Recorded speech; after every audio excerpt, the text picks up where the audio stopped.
this Thursday. And as we get into that conversation, our guest for this hour is already seated. And as we get into that, we're going to welcome Wakili Njeru Benjamin. He's an advocate of the High Court of Kenya and a partner at MNW and Advocates. Good morning, Wakili. Good morning. How are you? Very well, thank you. How are you? I'm well. How are you? I'm well again. You'll be fine. Don't worry. Yeah. Welcome to the hot seat of the Situation Room. And even as we look into matters at Justice Thursday, we're going to say welcome to you. Welcome with our proverbs, which CT brings from around Africa. Okay. He's our resident proverb clause. Santa Claus, proverb clause. Okay, it's not about that. And so you'll hear today's proverb. Let us know what you think about it and then how you would interpret that. Okay. When the eyes cry, the nose does not rejoice. Interesting. I think what I can interpret from that is that when things are so closely connected, one usually affects the other. So that relates in our daily lives. This is true. Yeah. Okay. I don't even think you have to complicate it anymore because it's simple, it's straightforward, it makes sense to each and every one of us. Well done. All right, so it is a Justice Thursday conversation that we're having. And one of the things that we're looking at today is the change of names and the documents after separation or divorce. Big issues here. Yes. And even as we look at what happens between two individuals when they would have been in a state of whatever you want to call it and have to come to the point where they separate. We're going to just give a little bit of a highlight. We heard it in the news a few minutes ago in terms of what happened with Rebecca Cheptegei, who's the Ugandan Olympic athlete. She was set on fire by her Kenyan boyfriend, and she has unfortunately passed away due to complications with internal system failure. And so doctors are trying to do whatever that they could to make sure that she lived. At least 80% burns, internal system failure. Unfortunately, she's passed. The dispute that happened between them, the details of it, we know. The intimate details of it, we don't know. But look, it's quite unfortunate that she had to lose her life. I mean, it just is sad, and may she rest in peace, and that may justice be done. We're having that conversation akin to that this morning, and on our Justice Thursday conversation, and saying, okay, look, when it comes to separation, when it comes to divorce, how do you revert back to how you were before? So let's get into some of the legalese of that today, Wakili, and to say, okay, so you're here, you are in a legal, because marriage is a legal relationship now. You've been allowed to go forth.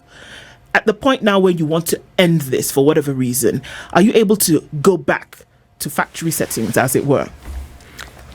Names have been changed since the dawn of time. I think even in the Bible, in Genesis, God changed Abraham's name. He was Abram, became Abraham. So it has been done since the dawn of time. Nothing is different today. It's just been codified to be simpler, to change your name under the letter of the law.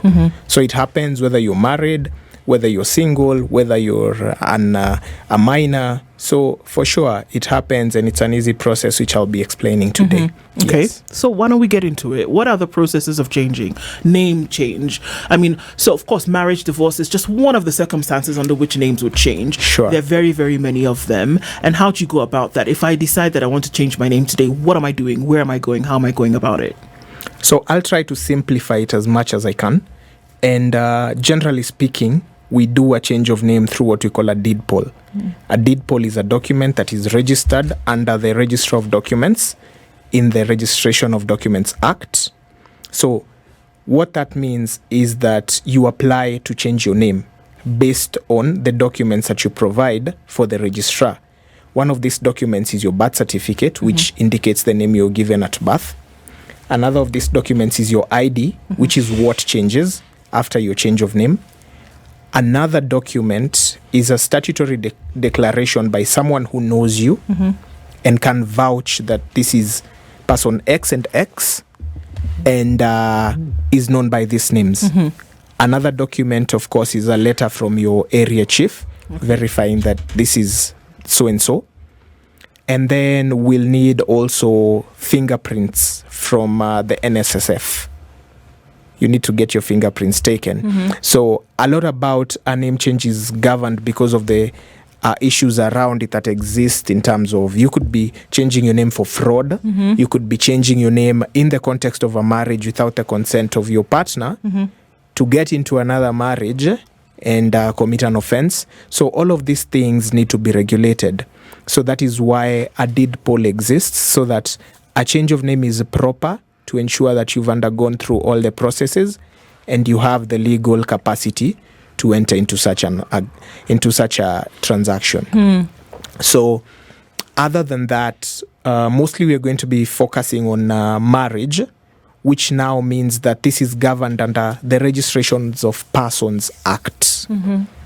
So what that means is that you apply to the registrar saying, look, I am either in a marriage and I want to change my name because I took my husband's name and I do not want it anymore.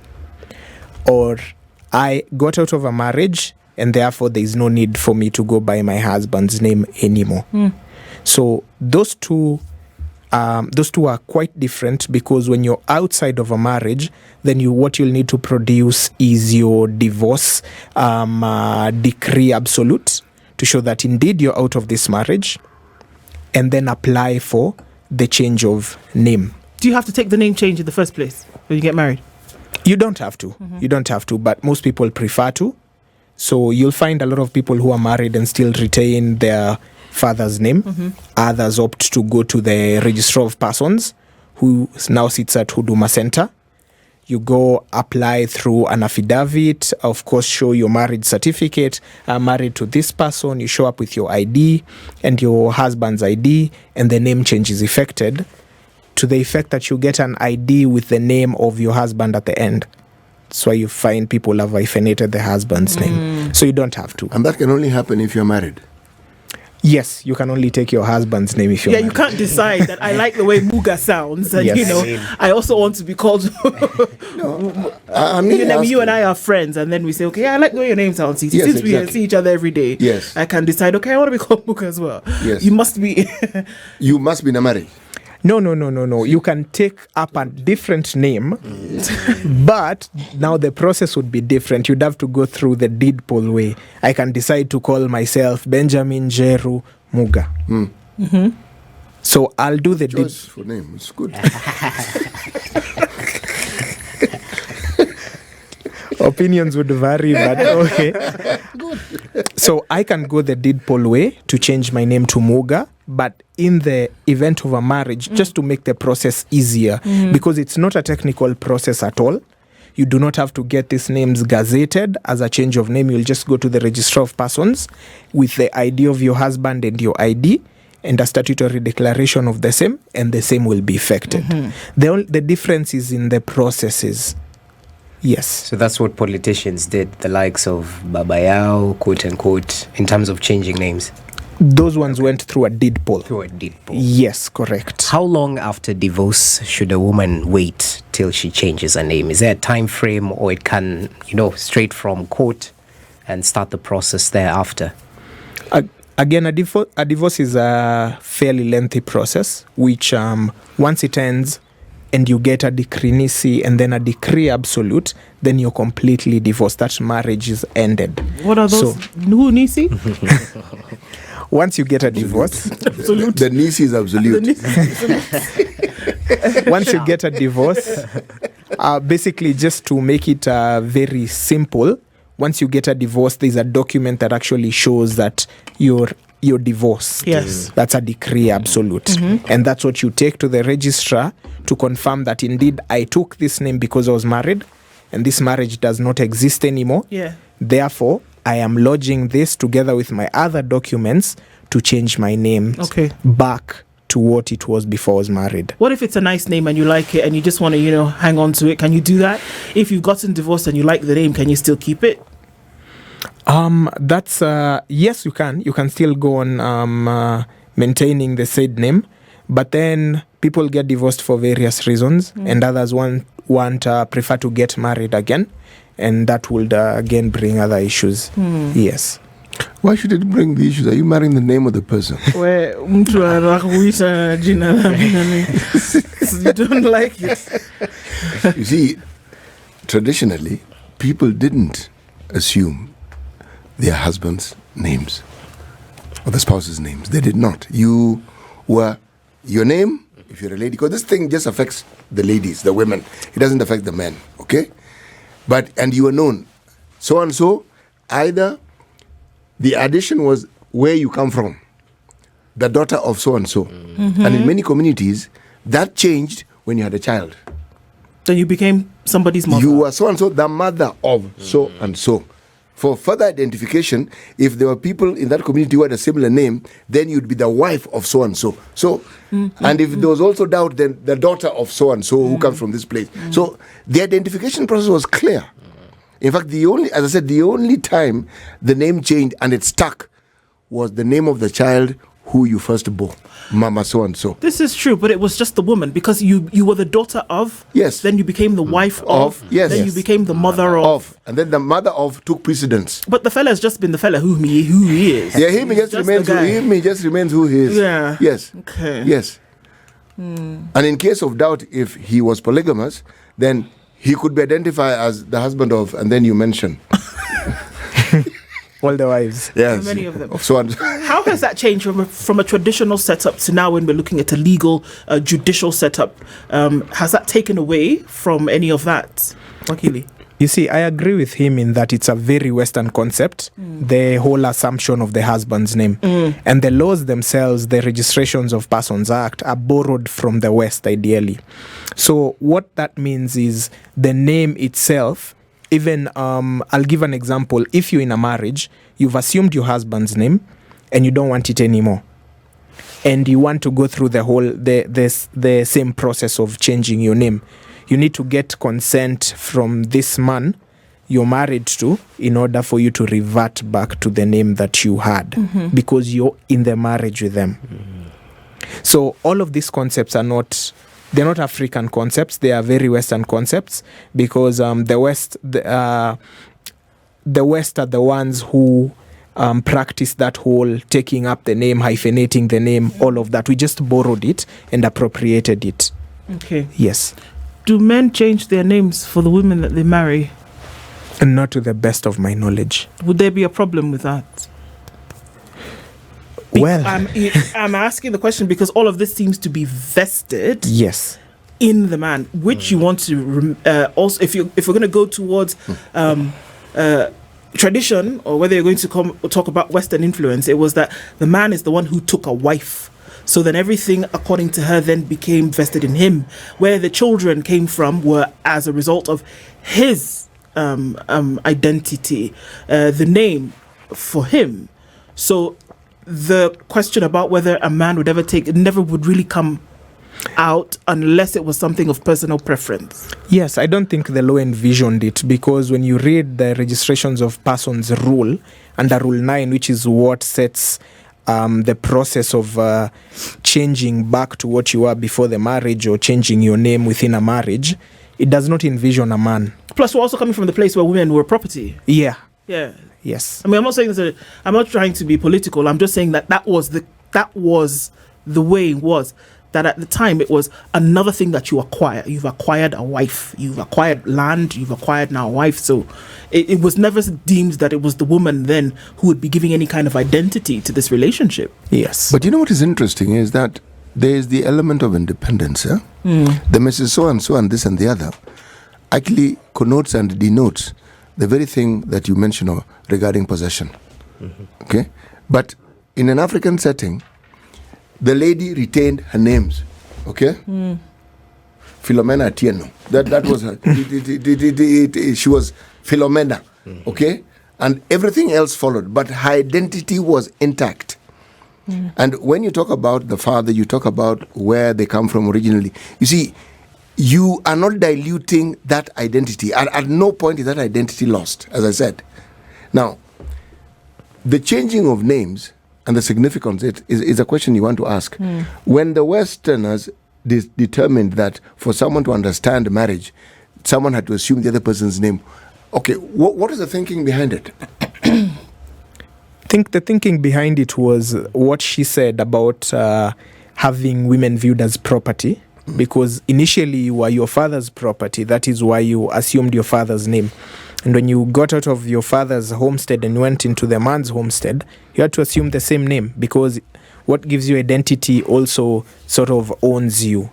You're owned by your culture, you're owned by your people. So same concept, I guess. That's interesting, because we have, and I think it's very interesting because I've seen this in Kenya quite often, and I've just seen a comment by on socials about that, is that there are quite a number of men who take on their mother's name, even if they may have knowledge of their father, but they take on their mother's name as a source of identity. Where does that come from?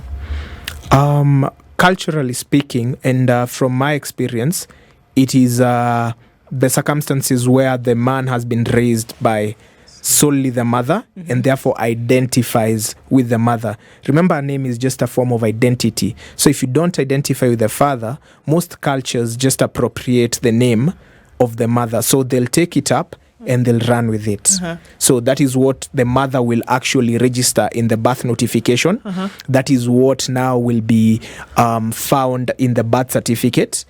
And so if you look at the Births and Deaths, the Registration of Births and Deaths Act at Section 14, there is a small provision at Section 14 that allows for you to change your child's name before 2 years, before they reach 2 years, by applying to the registrar. It's not a technical process at all. You just pay a small fee and the name is changed in the birth certificate. So it merely contemplated the fact that you could have a child, then the father is not in the child's life, and after a while the father comes to his senses and realizes, I want this child. A little too late. Yes, and you'd already given them your name as the mother, so now you want to give them the father's name. So there is that allowance, because those first formative years of the child, a lot changes, and a lot of parents who want to change the name of the child do so between the ages of 0 and 2 mostly. So you can see that some of those cultural issues have been addressed in our laws to a little extent. Yes. Expounding the scope just briefly, let's talk about grounds for divorce and separation. My question will be, is marital rape criminalized after separation? So marital rape happens in a marriage, and our laws really did not envision marital rape, if that is a term I can use. They did not think it was possible. You can report a rape in a marriage. You can go and report and say that you were raped. It happened this way, give your particulars. But mostly you'll find that they're very difficult to convict. In fact, I've never heard of anyone convicted of marital rape. You can report, it can be investigated, you can be charged, but it is not a concept that we've really codified in our laws. Because whereas rape just talks of penetration without consent, marriage, I feel, needs to be codified in a very specific way, because it happens in a way that people would not understand. What happens? Marriage? No, marital rape. I'm joking. Yeah. I get it. Sorry, please. Yeah. So someone may come and report marital rape, and the particulars they give would lead you to not understand the concept very much, even to people who are very well learned in matters sexual offenses, because someone will come and tell you, this man raped me in my home, in the bed we share every single day. But isn't that because it's assumed that because you're married to an individual, that everything about their person then also is yours? So the issue of rape, when you're taking something without consent, when you're taking something from a power point of view, that doesn't then play in that circle, because you feel, and in my opinion wrongly so, that you can take it whenever you want it, however you want it, by virtue of the fact that you're married to them.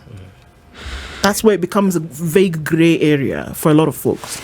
Yeah, it is. And if you ask most of the people in the streets, conjugal rights are actually rights that are owed It is something that I am owed. It is not something that... By both parties. Exactly. But if I come to you as a husband and they tell you that my wife has denied me conjugal rights, a lot of people will feel for me and will actually be on my side. Why is he being denied? As opposed to a woman who goes and makes the same claim? It is hardly ever made by women, but I stand guided. It's willing by a willing seller. Is it a ground for divorce or separation? Have we ever had an instance where such a case has been presented? One of the grounds for divorce is cruelty, and that would amount to cruelty. It would also amount to irretrievable breakdown, which is another ground, because once a person maritally rapes you, then that relationship would be irretrievably broken. And it's also very cruel. I think if you look at what we are saying, yes, that relationship broke down. If it hadn't broken down, why would the rape even occur? Exactly. Why would that discussion even take place? Yeah. You see, that takes us to a different discussion, and that is on the subject of childbearing. Yes. And the rights that a woman has to determine when it is she wants to bear a child and when she doesn't want to bear a child. And this brings in the discussion of family planning and how it is that one goes about it, because it is a source of very many issues. Yes, I agree. And it brings to this discussion this one point. When a woman gets married, is her body, or is it a partnership? Is there a joint ownership of it? You know, we can think of it as a very straitjacket. You're in a relationship, marriage relationship. You want it to come to an end. You go to court. You sign a paper. People say irreconcilable differences. We go. But there are many instances where, as CT tried to light a fire under this thing, whereby things come into play and you say no. Where Jesse's brought up, where there will be certain things that happen where you say are deemed as cruelty, and others whereby ownership, rights, privileges of your would-be partner come into play that could eventually lead to divorce or separation. CT, what was it that you were trying to say? What I was trying to say is this. There's a certain understanding among us Kenyans when it comes to issues of relationship. The very, very subject of equity becomes academic. It's not real.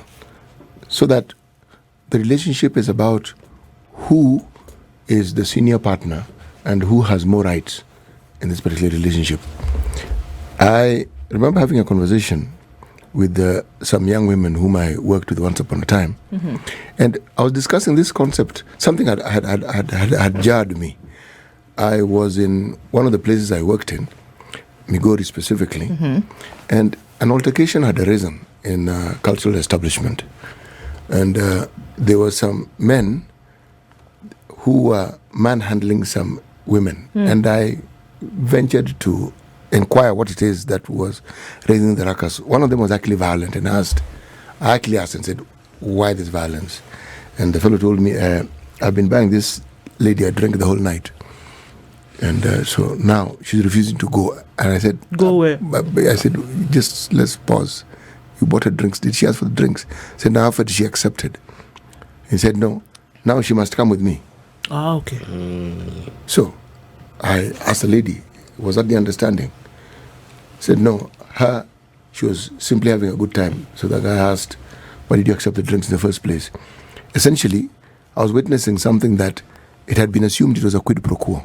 I buy you drinks, you drink my drink, you go with me. Yes. Now, if that is the understanding, now this is a casual, this person, they hadn't come with this person.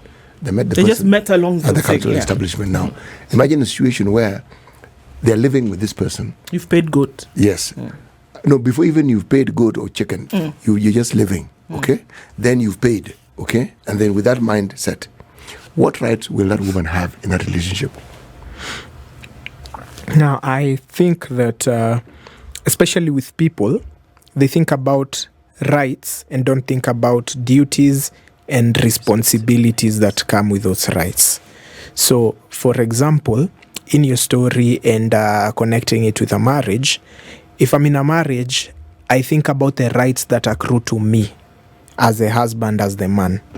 I do not think about my duty not to harm this person. I do not think about my duty to protect and provide for her and everything else. And I do not think about my responsibilities under the law, so that when my rights are infringed, I don't stop and ask myself, am I doing my duty? Am I performing my responsibilities? So I think that is the whole concept around it, such that when you get someone not wanting to go home with someone they've just met that same night, when you talk about someone who is who wants to demand conjugal rights by way of rape, it just stems from the same thing, that they want to exercise what they believe to be, because sometimes it is just believed, what they believe to be their rights, but not thinking about what their responsibilities are in the circumstances. There's also the story of the power dynamics. Yes. Which essentially is at the heart of what we're saying, and how it is men in our societies here understand power dynamics. What I have observed over time is the understanding is that they have the power dynamics. In some instances, they are the power dynamics, and everything else is subjugated to that particular power. Mm-hmm. So the discussions that you have will be academic, yes, but the practice and what they believe in their minds is completely different. Yes. So when it comes to some of these matters of even changing the name, see, now the issue of the name now makes this discussion even more interesting, because when you take that person's name, that deed is sealed. What is sealed? You, my friend, becomes property. Belong to. Is that what the law envisages when it says that you can take somebody's name, that if you take their name, you actually are their own? Can you own another human being in this day and age? I really hate to agree on this one, but please don't do it. but to some extent I do, because in a marriage, you've taken your husband's name, and within the marriage, you've decided I don't want this name anymore. Then you need his consent to go back to what was originally your name. So that just means he retains the power, because he can refuse to give you that consent. And just to tie it up, if you guys have a child and you wish to change the name of that child, there needs to be his consent. If you want to travel with that child out of the country, he needs the consent, whether he's providing for that child or not. So when we talk about people having power, it is because the letter of the law gives them that power. Two questions here. We've talked about marriage, but I don't want to ask you define marriage straightforward. So I'll give a scenario where marriage is a little bit murky. You don't understand if it's truly marriage or not. And I'll use this approach: a long period of cohabitation. I once heard that if you cohabit with someone for, is it over 7 years, you are presumed to have married that person. So is this presumed shall or may in this case? Do you need to divorce someone you've cohabited with in case of a fallout because of that presumption? So the whole issue of presumption of marriage has been a very big debate in legal spheres. To this day, there still exists debates, because a judgment will come tomorrow and people will still debate on it. But what the law says is that every marriage, whether a customary one, whether a civil one, whether a Christian one, depending on whichever marriage it is, it has to be registered. And for a customary marriage, which are those ones where you take cows to the bride's home, they after 2017 they have to be registered. The ones that occurred before 2017 are fine, because the law does not work retrospectively. That legal notice came in 2017.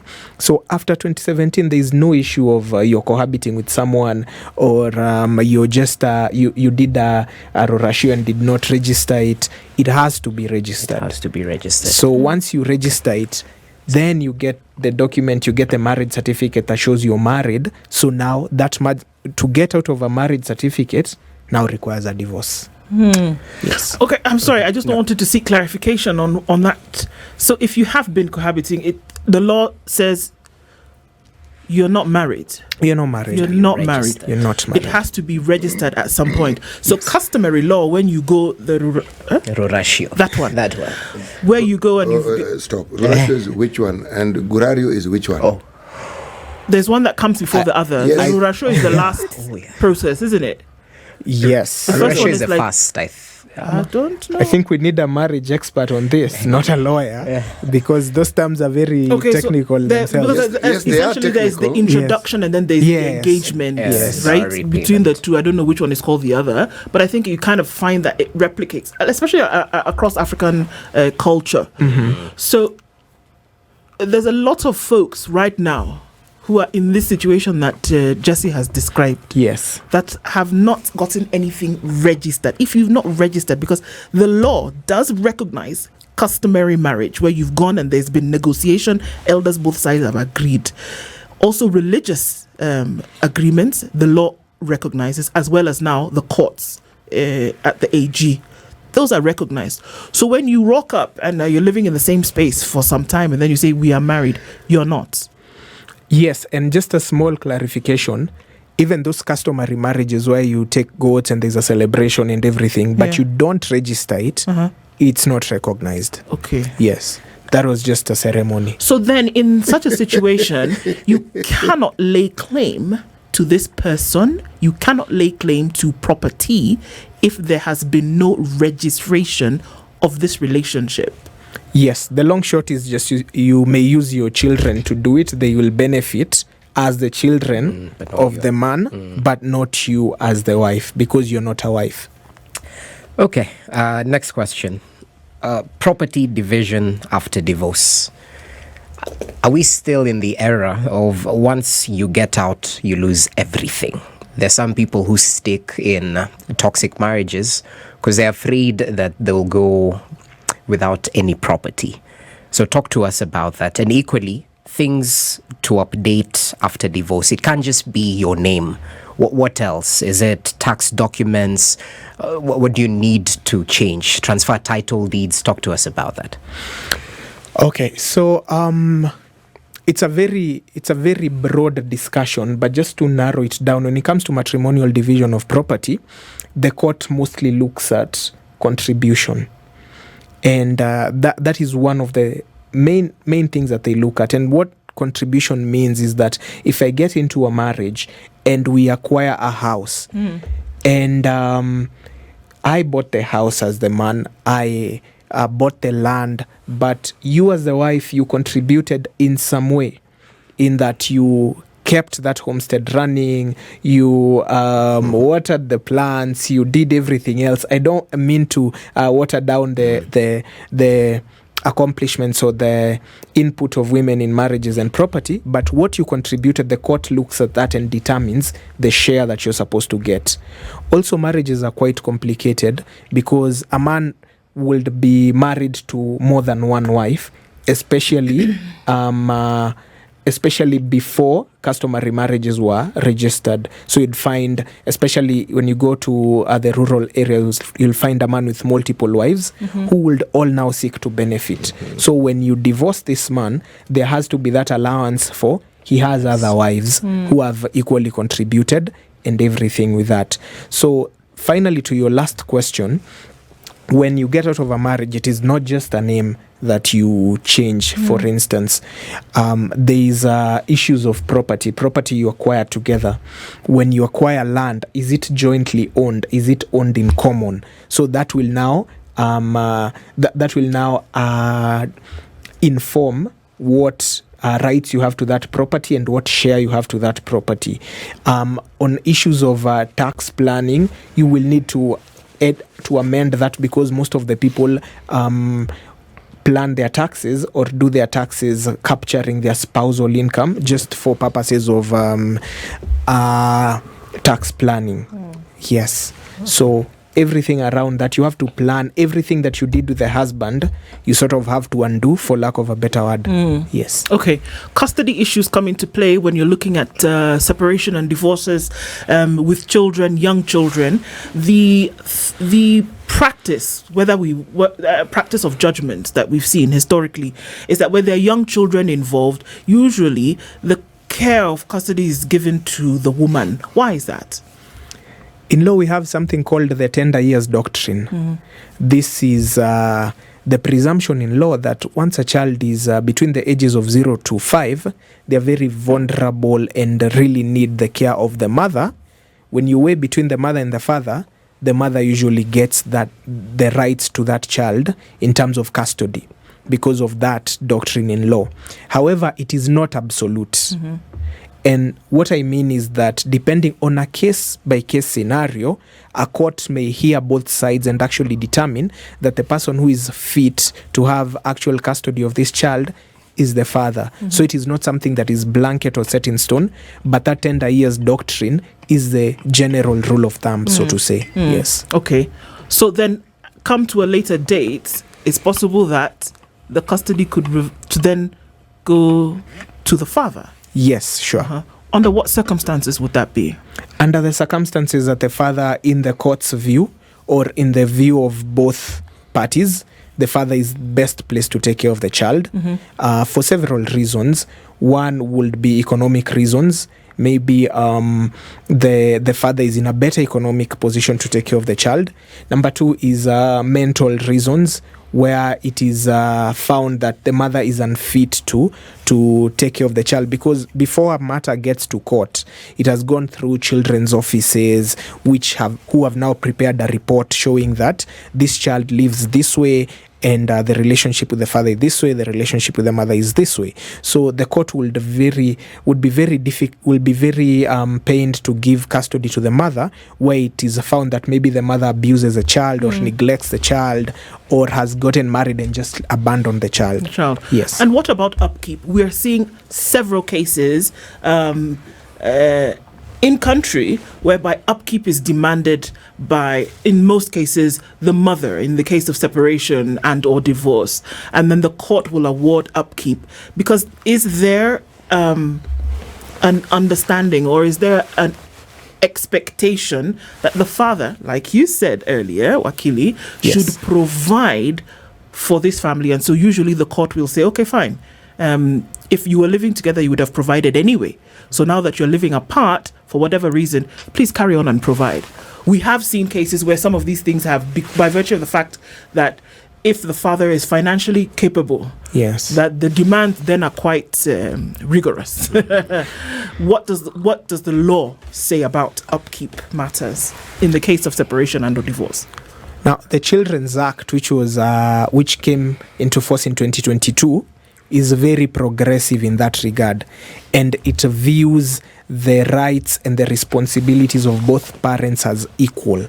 So what that means is that that expectation is no longer found in law. So that means that if a man provides 50, the woman provides 50. In terms of upkeep, in terms of custody, they share custody. They have the same rights to that child in terms of custody, in terms of provision. It is just that the court, because also we are guiding human beings, you're not just guiding something that is abstract. The court has to take into consideration the circumstances, such that if the child is living full-time with the mother, then it means that the mother is paying rent, the mother is buying food, the mother is doing all of these things. So it has to think about this when it directs the father to maybe pay school fees, pay medical cover, and maybe upkeep for the mother. But ultimately, it is a 50-50. Yes. Okay. And briefly, there's this common saying, I don't know if it goes this way: the wheels of justice grind slowly, but they grind nonetheless. Yes. So in terms of the lengthy process of a divorce proceeding, is it usually a deterrent in terms of this couple that is not seeing eye to eye? Hey, we need to go for 2 years, 3 years in order to get divorced. Why not pack your bags and leave, and I'll leave? As simple as that. On paper, we won't be together, but maybe by law we still are. And then equally, the cost factor. Is it expensive to start a divorce proceeding? Is it equally a deterrent? Talk to us briefly. So the first issue to consider is that a divorce is something that happens without collusion, that you and your wife can't collude to get a divorce, in as much as people should be able to decide that this has ended. There has to be a reason, and the law has to sort of get someone who is at fault. That is why you get grounds for divorce. Stop right there. Yes. You're saying that people cannot go to court and say, we've actually decided that we are not going to live together. No. Why not? Why? Because that's collusion. You can't collude to get a divorce. But it's what But we colluded to get married. For heaven's sake. That is a problem that the drafters have to take into consideration. But as at now, when two parties want a divorce, you as Muga has to come up with a petition to show that this marriage has ended because of this, because of this, because of this. There has to be a reason. And that reason means that there is a dispute. So whether it is defended or not, it can't be both sides have come together. Which now brings me to the second issue of the time that it takes. Courts have really done the most in trying to bring down the time that divorce cases take in court by dealing with a few matters administratively, such that you don't keep on coming to court every other time. You just come for the hearing and the divorce is given when all the elements are met. Number 3, on the costs, again, I said you can't collude. So it means you have to have your lawyer, she has to have her lawyer. You have to go to court because it's a legal process. And you have to wait until that divorce is given. So other than that, I'd say divorces, that is just what underpins divorces in Kenya. What's average length in terms of the period of time for divorces to get finished? From the starting of the process, filing of a petition to the final decree. I would hate to speak for the judiciary, but what they say is that matters are not to exceed 1 year. So that would be the average turnaround time. You could get in 6 months, it's over. But also you'll find that divorces take different forms, because some divorces are nastier than others. Others are looking at the end goal at the end, which is matrimonial property. So they'll fight in court, in the divorce court, just to get grounds. This person did this person did this. So others are very straightforward. You filed a petition, I don't want to contest it, it's fine, it moves. So it really depends on the dynamics of the case and the particulars. So I'd give it between maybe 6 months, 1 year, to at most maybe 2 years in the worst case, yes. Okay. So when we look at a lot of these cases of divorce, in the recent past, the numbers have escalated. If you look traditionally, it was rare to find that people would leave their marriage, right? For some reason, there was a way to sort out issues, whatever the case may be, and unless they were extreme. And I look at the law, whereas the law is there and it adjudicates, it does certain things, it's not static. It operates in a society that is fluid. Yes. And that their culture is still there, and that these are people. And I remember Justice Lenaola saying once that, certain things are taken into consideration when judgments are being made. It can't just be straight jacket way of doing things. Yes. Has the law contributed to the numbers that we are seeing? You cannot compare the numbers that we've seen of separations and divorces in the last 10 years. You want to compare them to 20 years ago. It just didn't happen. Well, I think people are now getting married in the information age, which is right now people have a lot of information regarding marriages, regarding divorce. A while back, most people didn't even know that you could get divorced. They knew it would last until you die. And this is informed by, for example, some churches, they are very strict when it comes to divorce. You'd rather be killed than leave a marriage. That is their outlook. So when these are the modes of information that people rely on, then it doesn't even come to mind. But when people are educated, they learn that this is actually a way out. You can actually leave a marriage that is not working for you. Also, other dynamics in terms of a while back, the resource distribution was mainly patriarchal, which was men had all the money, women hardly had money. Right now, it's a man can have no money and a woman can have money. So all those dynamics just are coming into play at the same time. So they're informing all of these things. Yes. Okay. Finally, I've just seen a comment there. Still back to the grounds for divorce and separation. Yes. Reconcilable differences. Can you go to the court and say, me and my partner Nope. can't see eye to eye? We've agreed that we can't do this thing No anymore. collusion. The wording is agreed. We can't agree. Colluded. Yes, Okay. but I can cite a retrievable breakdown of this union Yeah. because of this and this reason. Yes. Okay. Do you think, I mean, surely the legal fraternity, judicial officers must look at a situation and say, okay, guys, things are kind of. Do you think, is the law ever in an advisory position to folks and say, come on, can we look at this from a different eye and maybe try not to? The Constitution has ADR as a proposed mechanism, and this is what is encouraged in our courts. That before you get to a point where you go to court filing for divorce, try therapy, try mediation, try negotiations. Yes, courts are always a last resort, and even lawyers say that to clients that you should try this and this because courts are usually a matter of last resort. When you get there's no going back. Yeah. Okay. So, as we look at where society is going, as we look at where communities are going and going into the future, a lot of people say when children are involved, and this is really last, when children are involved, you say, okay, well, I'm going to stay for the children, whereby you've said that there's ADR, and a lot of people say, well, no, if there are children involved and the situation is actually sticky, you'd rather leave than stay. From an advisory legal perspective, does that make sense? Well, it does to consider ADR, especially where children are involved, because there is no winning. That is, as lawyers, most of us we hold that opinion when it comes to matters of child custody and maintenance. When it comes to issues of divorce where children are involved, there is no real winner because the child did not ask to be born, and yet you've dragged the child to court processes, and in some instances they are even required to give viva voce evidence. So In layman's language, what did you just say? Viva? they are required to speak in court. Yes. Yes, and Yeah. so such traumatic experiences for a child. No, I'm just citing the extent to which you can put a child through a lot of issues that a child should not be put through, should not go through.